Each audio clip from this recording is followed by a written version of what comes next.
We spend a lot of time learning, understanding ideas, concepts, frameworks. But there's a gap that most people never cross. The gap between understanding something and actually living it. In the language of Torah, that gap is the difference between Bina and Das. Bina is when something makes sense. Das is when what you understand and how you actually live are aligned. When what you know becomes the way you experience and respond to reality. This series is about closing that gap. Taking ideas that we understand intellectually and turning them into something real, something lived, something that shapes how we see everything that happens in our lives. We'll be working with Torah teachings that approach this with precision and structure. Not just what to believe, but how reality actually works and how to operate within it correctly. So this is not a series about inspiration. It's a series about process, a structured path from Bina to Das. Welcome back, my friends. Here we are once again for another episode of the Shema podcast. I said when I started this series that my goal was to do a couple of episodes per month. And here I am less than a week later with a third episode. I don't think this pace will continue. Matter of fact, I am sure it won't. But there is a lot of content that I have been studying for quite some time, contemplating, journaling about. So the episodes may flow a little more robustly at first, but once those ideas have been depleted, it'll take me time to learn more ideas and share them with you. There is the idea of slowly releasing episodes over time. However, when things are flowing, I decide I'm just going to put it out there.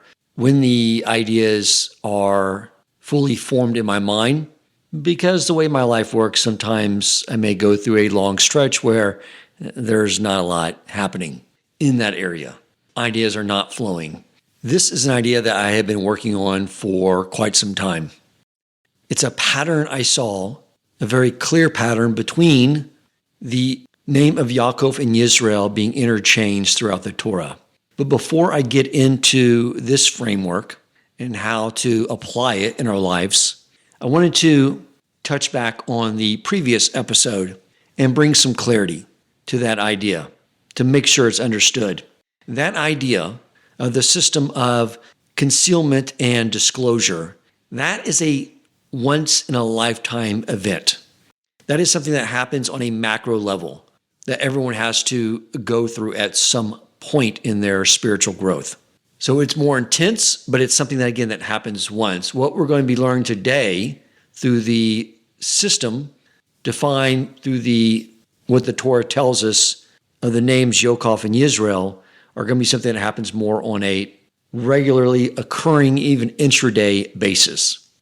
I did want to say, if it's not already clear, that the reason I'm studying these teachings and sharing them with you, if it's not obvious after my last episode, but I am deep into that stage 2 concealment. I entered stage 1 as I moved into a community. In the last 2 years, it moved to a stage 2. And I realized that these teachings are going to be much more meaningful by me giving them now.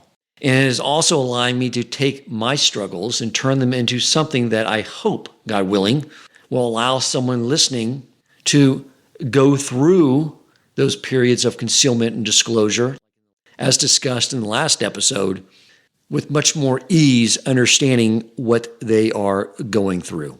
I'll tell you another story as well before I get into this teaching. Last December, maybe it was January, can't remember exactly when, but Rabbi Mizell had told me he wanted me to meet with this rabbi who was coming into town. Because I had shared with him when we were doing those episodes together on the Merkava, sort of what I was going through.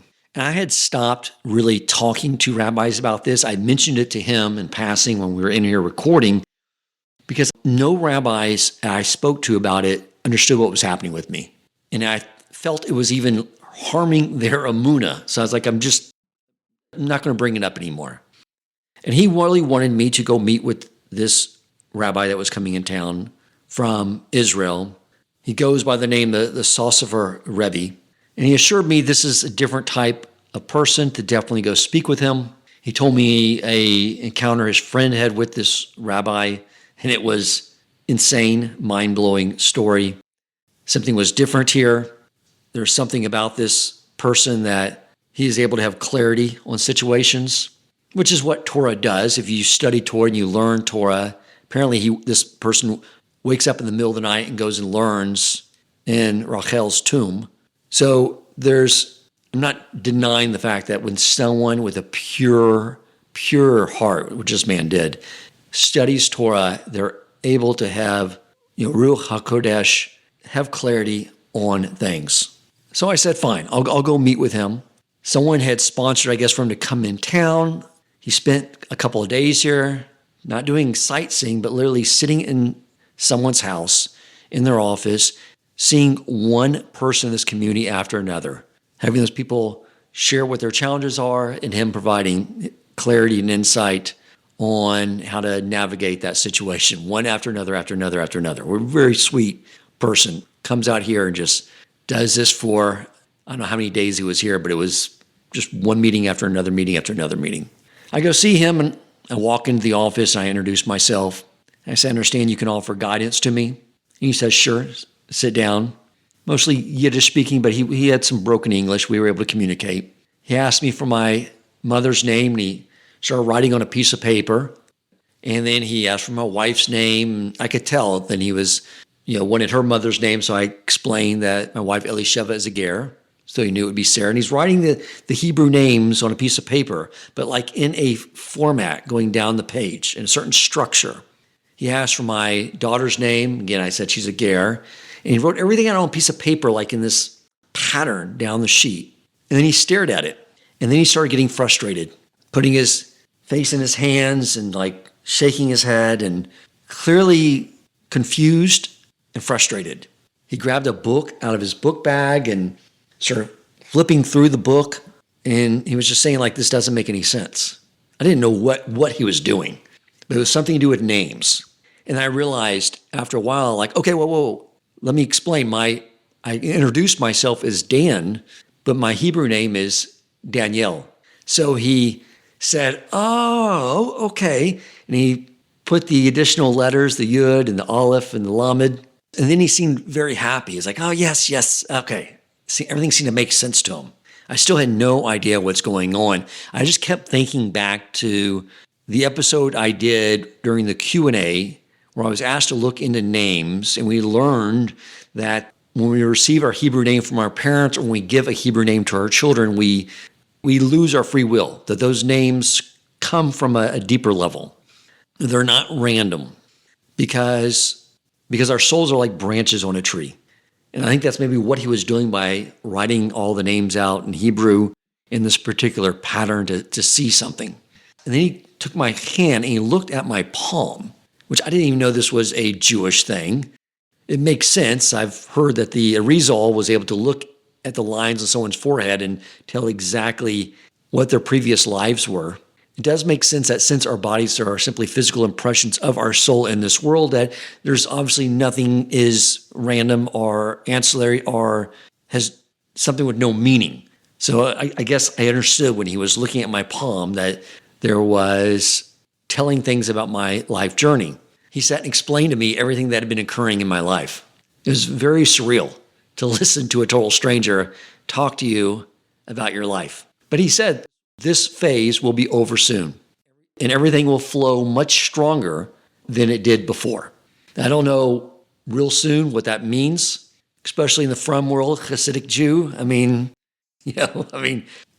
you want to meet a Hasidic Jew at 7 o'clock, tell them 6. It's like, I don't know what real soon means, but eventually this phase will be over.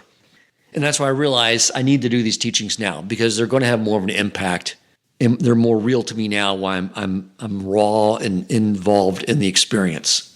So I just wanted to share that so you understand where I'm coming from, why I'm clinging to these teachings, why they are like oxygen to me.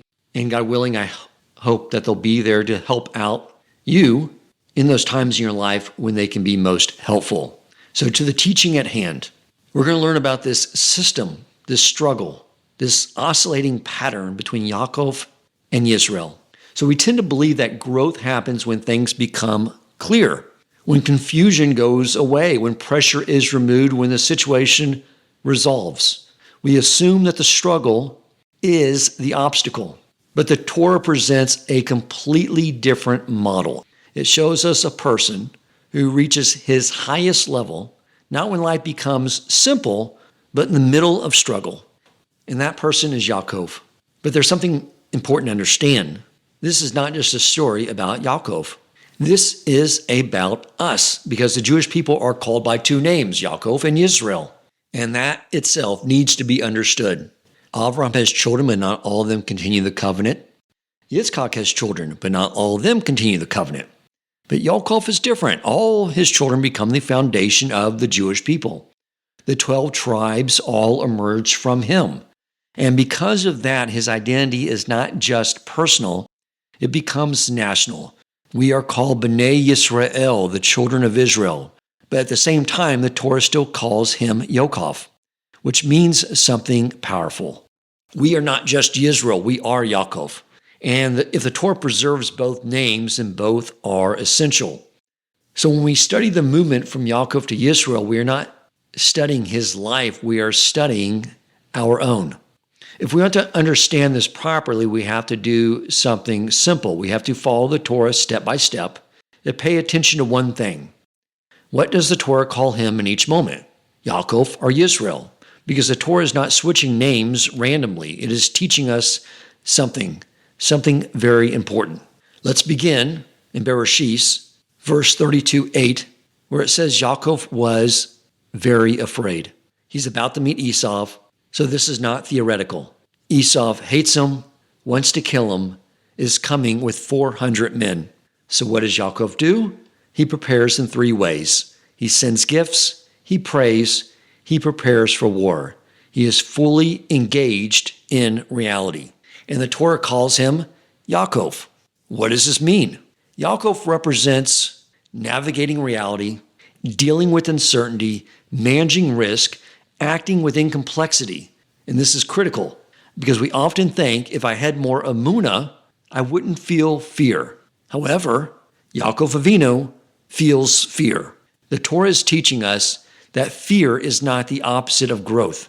It is part of living inside a world where things are not fully revealed. Then we get to a verse where it says Yaakov was left alone. And this is a necessary step.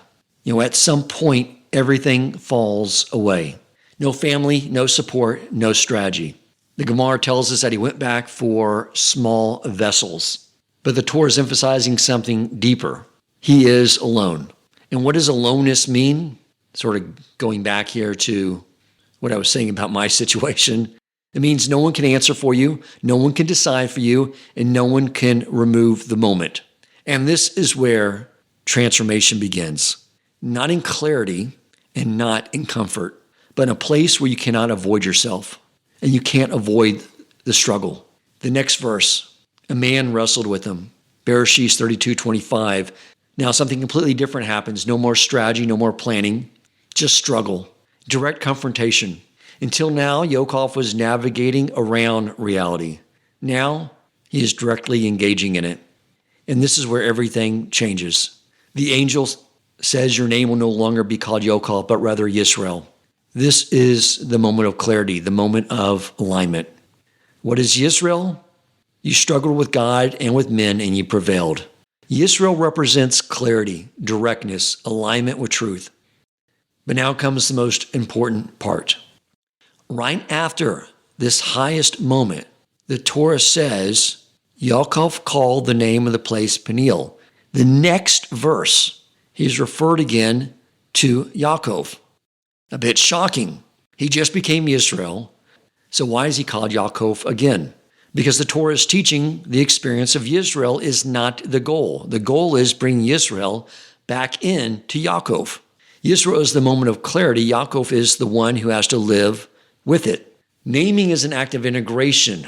He is taking the experience and giving it meaning. This is a Yaakov function. Why does the Torah tell us that he went back for small vessels? Because transformation is not about escaping life, leaving details behind. It is about engaging every part of life. The small things matter because life is made of small things. And now we can understand the structure. This is what's interesting. When I looked up the gematria for the names, it revealed something incredible. The gematria of Yaakov is Yud 10, Ayin 70, Kuf 100, base 2, 182.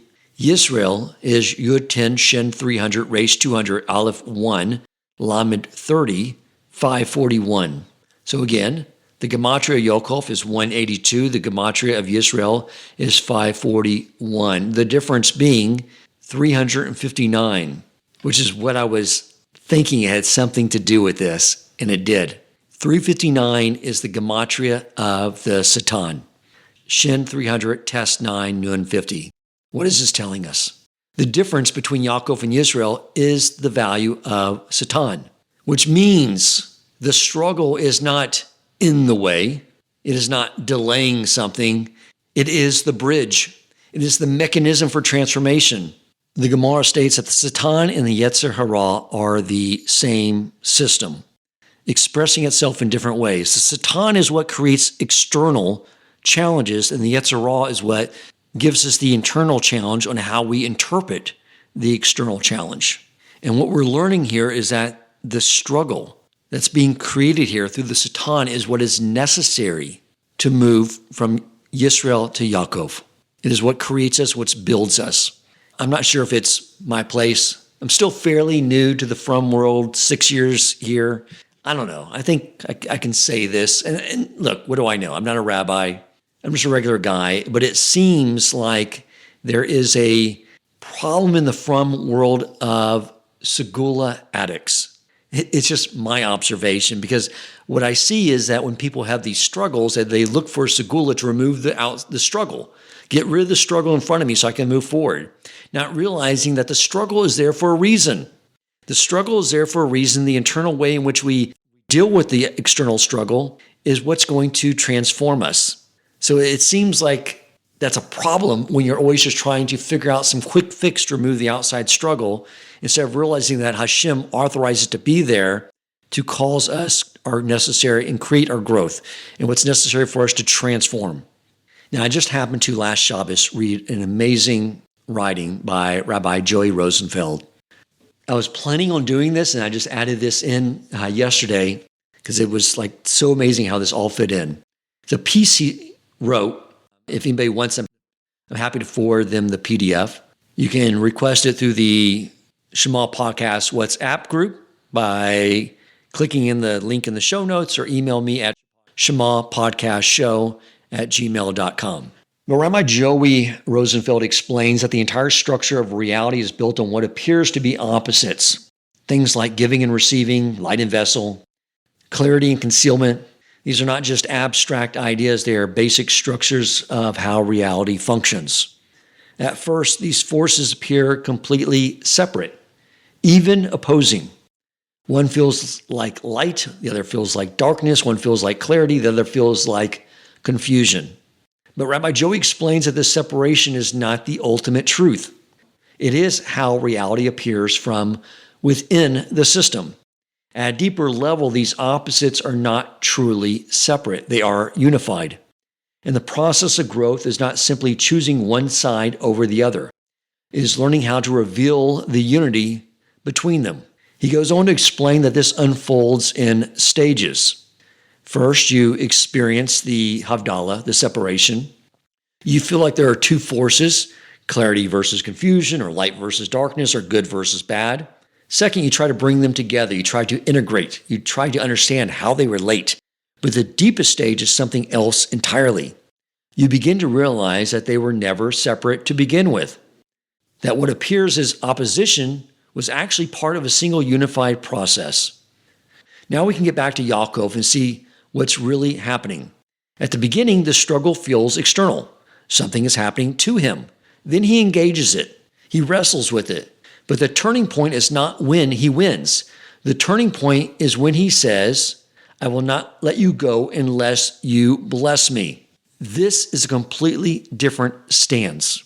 I want to repeat this. The turning point is not when he overcomes the struggle. The turning point is when he says to the angel that he's wrestling with, I will not let you go unless you bless me. He's, again, not trying to escape the struggle. He is demanding that the struggle itself reveal its purpose. He is saying, if this is part of reality, then it must contain meaning. And that is the moment he becomes Yisrael. Rabbi Joey also explains that what we call opposing forces, the Yetzer Tov and the Yetzer Ra, are not enemies in the way we think. They are completely complementary. Each provides what the other lacks. One expands, one constricts. One reveals, one conceals. But both are necessary. Without concealment, there is no striving. Without darkness, light is not revealed. This is why struggle happens at night. Night does not mean the absence of light. It means a different mode of light, a concealed light. And in that concealed state, things feel confusing, fragmented, difficult. But that concealment is not a mistake. It is a condition that allows for growth. So now we can say something deeper.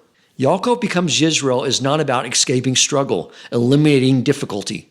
It is about recognizing that what appears as struggle was always part of the system, that the separation was never real, and the darkness itself contains light.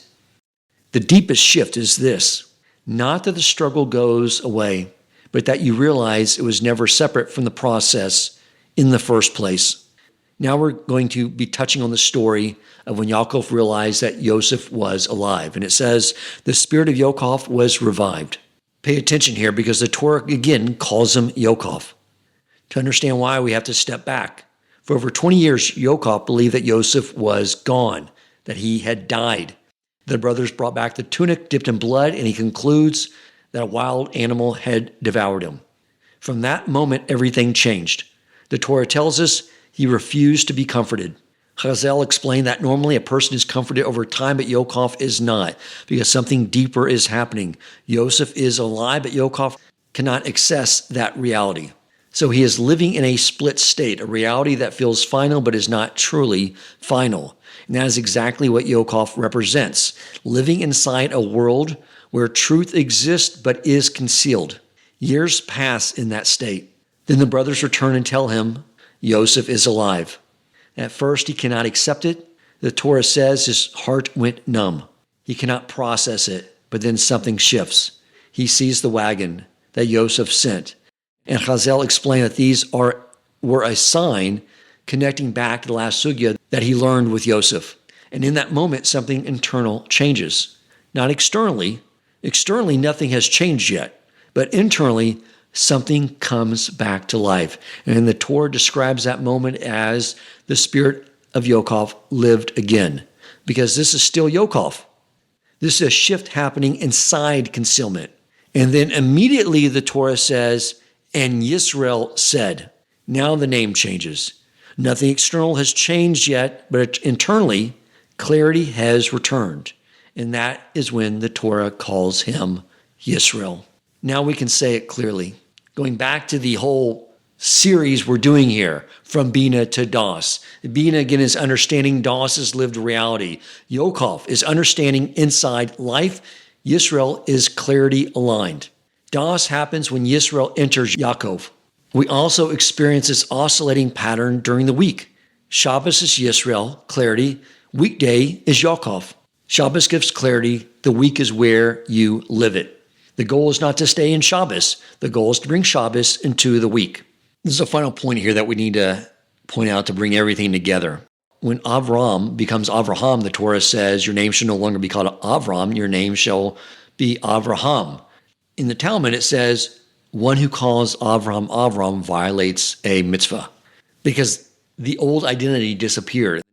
And the same is true for Sarai. She becomes Sarah. And we're not supposed to call them by those old names. They become totally new. But again, Yaakov is different. The Torah gives him the name Yisrael, but never removes the name Yaakov. Because Avraham represents the beginning, a new identity, a break from the past, but Yaakov represents something else entirely. He represents living inside a complex world, a world of concealment, a world of tension, a world where things are not fully revealed. And that world does not disappear. So the Torah does not remove Yaakov, because the goal is not to leave that world behind. The goal is to bring Yisrael into it, to take moments of clarity and live them inside reality. And that is why we are called B'nai Yisrael, but we still live as Yaakov. Because the work is not to escape the struggle, it is to transform within it. And that is the path from Yaakov to Israel. The struggle is not the interruption, it is the invitation. It is not separate from growth. It is the growth, because the path from Yaakov to Israel runs directly through it. Thank you for listening, and if you enjoyed the episode and found it meaningful, please take a moment to rate, review, and share the podcast.